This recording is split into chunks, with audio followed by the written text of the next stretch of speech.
Video पेश है एक ऐसे शख्स की कहानी पर जो जितना मोटिवेट करे उतना कम है। इस बंदे की सक्सेस स्टोरी इतनी पावरफुल है कि इसे सुनने के बाद आपके पास ना कोई बहाना शेष बचेगा और ना ही मोटिवेशन की कमी रहेगी। सीधी भाषा में बोलूं तो आपका दिमाग हिल जाएगा, ठिकाने आ जाएगा। मुझे तो लगता है इन लोगों को मोटिवेशन की जरूरत ही नहीं पड़ती, बल्कि खुद मोटिवेशन को ऐसे लोगों की जरूरत पड़ती है। और ये वीडियो देखने के बाद आपको भी ऐसा ही लगेगा।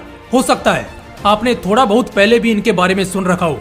मैंने भी बस ऊपर ऊपर से देखा था, लेकिन जब मैंने इनकी कहानी एकदम डेप्थ में जानी तो भाई साहब कसम से मेरी नस नस में आग लग गई। और अब यही पागलपन वाली आग मैं आप सभी के दिलों में लगाऊंगा। बस वीडियो को आखिर तक देखना, कुछ भी गलती से भी मिस मत करना। 17 फरवरी 1975 न्यूयॉर्क के बफेलो नाम के एक बहुत ही छोटे और गरीब गांव में एक लड़के का जन्म होता है। जब भी कोई बच्चा अक्सर घर में पैदा होता है तो उस वक्त घर में खुशी का माहौल होता है, लोग खुश होते हैं, बच्चों को दुआएं मिलती हैं। इस बच्चे के साथ एकदम उल्टा था। हालांकि इसकी माँ अपने बेटे के जन्म से बहुत खुश थी, लेकिन इसका बाप बहुत क्रूर था। इस बंदे का बचपन बहुत गंदा बीता। ये एक बहुत ही हिंसक माहौल में पला बड़ा। इसका बाप बहुत ही हिंसक और बहुत ही शराब पीने वाला था, जिस वजह से अक्सर वो इसे और इसकी माँ को पीटता था। ये सब होते होते अब ये बंदा भी टूट चुका था। कुछ भी हो था तो वो एक बच्चा ही, कितना बर्दाश्त करेगा। एक दिन इसने देखा कि इसका बाप इसकी माँ को बुरी तरह पीट रहा है, तो उस दिन वो बर्दाश्त नहीं कर पाया और सीढ़ियों से सीधा अपने बाप की पीठ पर कूदा और अपनी माँ को बचाया। लेकिन वो अभी सिर्फ 8 साल का बच्चा था, तो कितनी ताकत होगी उसमें। उसके बाप ने इसे भी पीटा और ये सब इसकी माँ बर्दाश्त नहीं कर पाई। इस इंसिडेंट के बाद ये बंदा अपनी माँ और अपने भाई के साथ हमेशा हमेशा के लिए अपने उस जुल्मी बाप को छोड़कर न्यूयॉर्क शहर से 500 मील दूर ब्राजील के इंडियाना शहर चला जाता है। माफ करना, इस बंदे का नाम बताना भूल गया। इस बंदे का नाम है डेविड गोगिंस। डेविड को लगा कि ये अब उसकी और उसके परिवार की जिंदगी की एक नई और खूबसूरत शुरुआत होगी, क्योंकि अब उसका पीछा उसके उस जालिम बाप से छूट गया। लेकिन वो गलत था। अभी उसे बहुत कुछ सहना था। यहाँ से उसकी जिंदगी की असली जंग शुरू होती है। डेविड चाहता था कि उसे और उसके परिवार को एक अच्छा घर मिले जहाँ वो सेफ फील कर सके, लेकिन यहाँ तो रहने को कोई छोटा सा कमरा मिल जाए वही बहुत था। डेविड अच्छा नहीं दिखता था, थोड़ा अजीब था, काला सा लड़का जो शरीर से भी मोटा और बिल्कुल भी अच्छा नहीं दिखता था। और उसके इस बॉडी पोस्चर की वजह से उसके स्कूल में उसे दूसरे बच्चे बहुत बुली करते। उसके क्लासमेट्स उसे इतना अजीब दिखने की वजह से चिढ़ाते रहते, उसके मजे लेते। वो बाहर से दिखाता नहीं था, मगर अंदर से ये बंदा भी बुरी तरह टूट रहा था। मगर फिर भी ये इन सबको सहता। उसकी माँ उसके और उसके भाई के सर्वाइवल के लिए 3 अलग अलग नौकरी करती थी। डेविड को एक बीमारी थी, लर्निंग डिसेबिलिटी के नाम से। वो अपनी माँ से कुछ भी शेयर नहीं करता था कि उसके क्लासमेट्स उसे कितना चिढ़ाते हैं और कितना परेशान करते हैं। उसने ये बात भी अपनी माँ को नहीं बताई कि उसे एक तरह की बीमारी है जिससे वो कुछ भी पढ़ नहीं सकता, कुछ भी सीख नहीं सकता। वो अपनी जिंदगी की कोई भी ऐसी बात अपनी माँ को नहीं बताना चाहता था जिससे उसकी माँ को तकलीफ हो। उसे स्कूल और क्लास के बच्चे हमेशा बुली करते, बुरी तरह उसे परेशान करते। इस वजह से वो उनसे बचने के लिए स्कूल बहुत कम जाता था, लेकिन अपनी माँ को दिखाने के लिए हमेशा वो घर से निकलता और जितना दूर उसका स्कूल होता उतना दूर जाता, ताकि उसकी माँ को लगे कि वो हर रोज स्कूल जाता है। उसे याद करने में और पढ़ने में बहुत दिक्कत होती थी। इसी वजह से वो लड़का 4th क्लास से लेकर अपने हाई स्कूल तक लगातार चीट करके पास हुआ। उसके पास इसके अलावा और कोई रास्ता भी नहीं था। लेकिन एक दिन ये सच उसकी माँ को पता चल ही गया जब स्कूल से एक लेटर डेविड के घर आया, जिसमें लिखा था कि डेविड का 50% अटेंडेंस है ही नहीं। इस लेटर से उसकी माँ को बहुत दुख हुआ और उन्होंने डेविड को बहुत डांटा और उस लेटर को डेविड के बेड पर पटक दिया। उस दिन डेविड असल मायनों में टूट चुका था, क्योंकि उसकी माँ के दिल से अब वो उतर गया था। अब वो अपने एक ब्राइट फ्यूचर का होप बुरी तरह खो चुका था। वो समझ गया था कि ऐसी किसी भी परेशानी से भागना सोल्यूशन नहीं है। अगर फ्यूचर चमकाना है तो कुछ ना कुछ बड़ा एक्शन तो लेना ही होगा। उसने अपनी जिंदगी बदलने के लिए यूएसए एयरफोर्स ज्वाइन करने का फैसला किया। यूएसए एयरफोर्स का एक ऐसा यूनिट जो पानी में जाकर पायलट्स की जान बचाते हैं। यहाँ पर दिक्कत ये थी कि डेविड एक बहुत ही वीक स्विमर था। वो पानी में उतरने से बहुत डरता था। उसने जैसे तैसे रगड़कर एग्जाम निकाला और ट्रेनिंग ज्वाइन की। उसे वहाँ की ट्रेनिंग बहुत हार्ड लगने लगी। इसी बीच उसे एक दहलाने वाली न्यूज पता चलती है कि उसे एक और बीमारी है, साइकिल सेल एनीमिया की बीमारी, जिसमें इंसानी जिस्म में खून की कमी होने लगती है। इसी वजह से उसे 1 वीक का रेस्ट दिया गया। 1 हफ्ते डेविड के पास मौका था दोबारा यूनिट ज्वाइन करने का, लेकिन उसने अपने डायग्नोसिस का बहाना बनाकर मना करते हुए कहा कि उसे उसकी जान खतरे में लगती है। डेविड ने जब ये कंडीशन सामने डाली तो उसे फिजिकल ट्रेनिंग के प्रेशर से आजाद कर दिया गया। और यही तो उस वक्त डेविड चाहता था। असल में उसे डर लगता था पानी में उतरने से, और जब उसे इस यूनिट से शिफ्ट किया गया तो अब उसकी ड्यूटी बस बाहरी सरफेस की थी। वो अब भी यूएसए एयरफोर्स का हिस्सा था। वो पानी के डर से तो बच गया, लेकिन जिंदगी में आगे मिलने वाली चुनौतियों से कैसे बचेगा। डेविड एक एप्टीट्यूड टेस्ट को पास करने में बहुत स्ट्रगल कर रहा था, बार बार फेल हो रहा था। तो इस वक्त उसने एक मेथड सीखा जिसमें अगर वो किसी भी इंफॉर्मेशन को बार बार लिखता है तो वो उसे याद हो जाता है। ये एक ट्रिक जरूर थी, लेकिन इसने उसका एक पर्सपेक्टिव चेंज किया जिंदगी की डिफिकल्टीज को लेकर कि सॉल्यूशन हमारे पास ही होता है। इंस्टेड हम कंप्लेन नहीं, उसे फाइंड आउट करें। उस यूनिट में रहकर डेविड ने बहुत कुछ सीखा। डेविड ने 4 साल एयरफोर्स में बिताए और अब उसकी जिंदगी बहुत अच्छी थी। फिजिकल ट्रेनिंग नहीं थी, इस वजह से वो दबा कर खाता था और पैसे भी अच्छे बना रहा था। उसने एक बहुत ही अनहेल्दी लाइफ स्टाइल को अपना लिया, जिस वजह से उसने अपना 60 किलो वजन बढ़ा लिया था। इस तरह बहुत जल्द अब उसकी जिंदगी एक नई दिशा लेने वाली थी। एक शाम करीब 8 बजे जब वो अपने घर आया तो हर बार की तरह टीवी ऑन करके शावर लेने चला गया। और उस रात जब वो शावर लेकर बाहर आया तो टीवी पर एक शो चल रहा था जिसमें कुछ लोग गहरे पानी की तलहटी में कूदकर किसी एक्ट को कर रहे थे। ये असल में नेवी सीएल की एक बहुत ही कड़क ट्रेनिंग थी। जब डेविड ने ट्रेनिंग को देखा तो उसके रोंगटे खड़े हो गए। पहली बार वो अपने डर, बुज़दिली और कायरता से आमने सामने हुआ था। उसने आज असली मर्दों को देखा, वही नेवी सील्स जो इतने जिगरे के साथ पानी में उतरते हैं और इतनी हार्ड ट्रेनिंग को अंजाम देते हैं। उस रात अचानक उसने सब कुछ बदलने का फैसला किया। वो अब वैसा नहीं रहना चाहता था जैसा वो अभी था। वो अब खुद का एक बेटर वर्जन चाहता था, लेकिन इसके लिए उसकी जंग थी उसके डर से। हाँ, यही डर जिसने उससे उसकी ट्रेनिंग को छुड़ाया था और उसके सपने को पूरा नहीं होने दिया था। डेविड उस वक्त के बारे में कहते हैं कि उस वक्त कोई मेरे खिलाफ नहीं था, सिर्फ मैं ही था जो खुद के खिलाफ था, खुद को रोक रहा था। और मैं जानता था कि ऐसी सिचुएशन में कोई मेरी मदद करने नहीं आएगा। यहाँ वो समझ गया कि सब खेल डर का है। उसने एक लिस्ट बनाई जिसमें वो सबसे ज्यादा जिससे डरता था, टॉप पर था उसका वो जालिम बाप जिससे भागकर वो बचपन में आया था।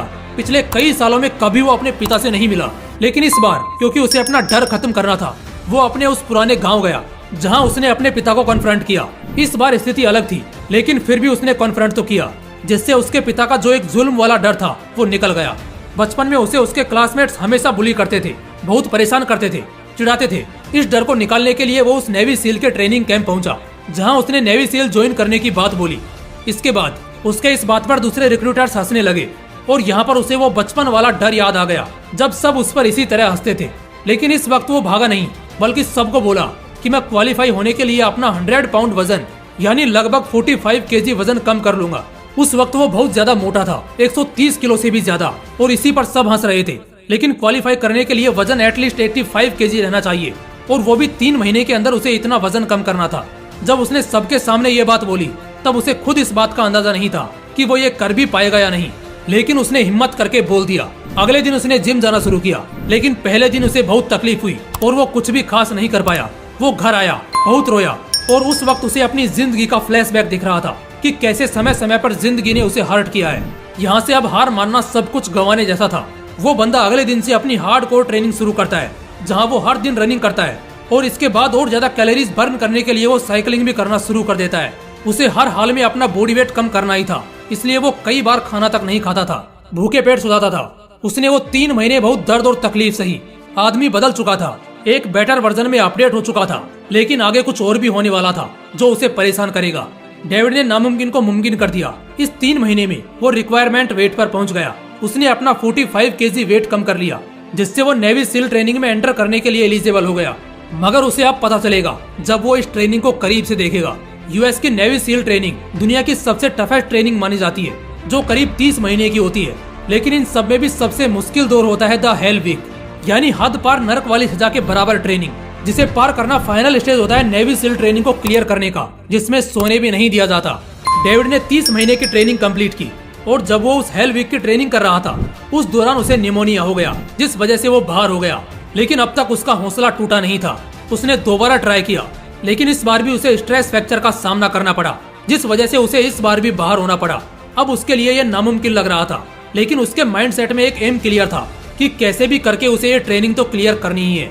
जब से उसने उस महज 3 महीने के दौर में अपना इतना वजन कम किया जो ऑलमोस्ट इम्पॉसिबल था, तब से उसका बिलीफ हो गया कि कुछ भी इम्पॉसिबल नहीं है। अगर वो उस नामुमकिन काम को अंजाम दे सकता है तो वो इस हेल वीक को भी पार कर सकता है। उसने तीसरी कोशिश की और ये उसकी आखिरी कोशिश थी, और बहुत ब्रेवली इस अटेम्प्ट में उसने इस हेल वीक को पार कर लिया। अब सिर्फ डेविड नेवी सील नहीं था, बल्कि वो पहला ऐसा बंदा था जिसने यूएस मिलिट्री से निकलकर नेवी सील को ज्वाइन किया था। इससे पहले इतनी कड़ी चुनौतियां किसी ने पार नहीं की थी। दोस्तों, डेविड की कहानी लिखते वक्त और अब आप सभी को बोलते वक्त कसम से मैं खुद इतना मोटिवेट हो गया हूँ कि अगले 1 महीने तक मैं खुद जरा भी डिमोटिवेट नहीं होने वाला हूँ। ये जर्नी अभी एंड नहीं हुई है, इसकी एंडिंग कंप्लीट सुनकर जाना। कुछ इंटरेस्टिंग ट्विस्ट का पता चलेगा जो आपके रोंगटे खड़े कर देंगे। जब ये बंदा नेवी सील मेंबर हो जाता है तो उस दौरान एक फ्लाइंग ऑपरेशन के वक्त डेविड के कुछ दोस्त हेलीकॉप्टर क्रैश में मारे जाते हैं। तो उस वक्त ये डेविड के लिए एक बहुत बड़ा सदमा था।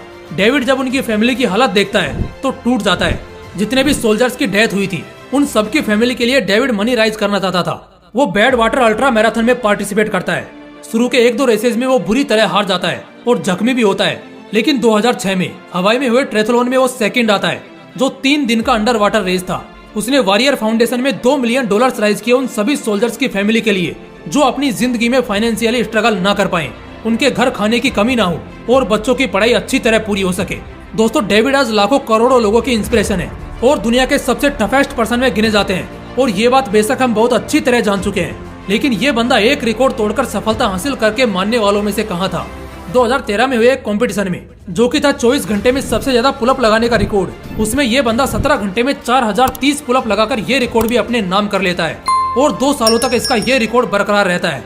लेकिन इससे पहले 2010 में एक रूटीन चेकअप के दौरान डेविड की बॉडी के बारे में एक बहुत ही शॉकिंग न्यूज पता चलती है। डेविड की बॉडी में जन्म से एक दोष था, उसके हार्ट के एट्रियल चैम्बर में होल था, इन शॉर्ट उसके दिल में छेद था। ये खबर जैसे ही निकली आग की तरह फैल गई। किसी बंदे के दिल में अगर छेद हो तो कई बार वो ऑक्सीजन लेने को भी स्ट्रगल करता है, लेकिन ये बंदा तो अलग ही तूफान था। 3 महीने में 45 किलो वजन कम किया, नेवी सील जैसी इतनी टफ ट्रेनिंग को कंप्लीट किया, अंडर वाटर रेसेस में टॉप रैंक लेकर आया और कई सारे वर्कआउट रिकॉर्ड बनाए। कोई मानने को तैयार ही नहीं था कि ये बंदा दिल में छेद होने के बावजूद दुनिया के सबसे टफ लोगों में कैसे शामिल हो गया। दोस्तों, मैं बहुत टाइम से ऐसी ही किसी बवाल तूफानी real life toughest success story खोज रहा था और फाइनली मैं इस कहानी को मेरी जिंदगी की one of the most inspiring story कहूंगा जो मैंने जानी है। इससे पहले मैंने कुछ इसी बंदे की कहानी पर बायोपिक वीडियोस देखे थे, मगर उनमें 100% सच्चाई नहीं थी। असली चीज जो एक इंसान को इनसे सीखनी चाहिए, ऐसी कई चीजें स्किप की गई थी। आफ्टर इट मुझे नहीं लगता आज के बाद कभी आप बहाने बनाओगे, क्योंकि जब भी बहाने बनाने और गिव अप करने का मन करेगा, डेविड की स्टोरी याद कर लेना। और अगर कभी मोटिवेशन की कमी आए तो एक बार फिर से हाईली मोटिवेट होने के लिए ये वीडियो दोबारा देख लेना। दोस्तों, इस जिंदगी में सपने पूरे करने के लिए बस अपने आप पर भरोसा रखो, कुछ भी नामुमकिन नहीं है। इस वीडियो ने अगर तुम्हारा माइंडसेट बदला है तो एग्री करते हुए वीडियो को लाइक और शेयर करना। और अगर चैनल को अभी भी आपने सब्सक्राइब नहीं किया तो बहुत कुछ मिस कर दोगे, इसलिए तुरंत चैनल को सब्सक्राइब करके बेल आइकन जरूर प्रेस कर लेना, ऐसी और भी तूफानी आग लगा देने वाली वीडियोस के लिए और अपनी जिंदगी बदलने के लिए। मिलते हैं अगली वीडियो में एक बवाल मोटिवेशन के साथ। जय हिंद, जय श्री कृष्णा।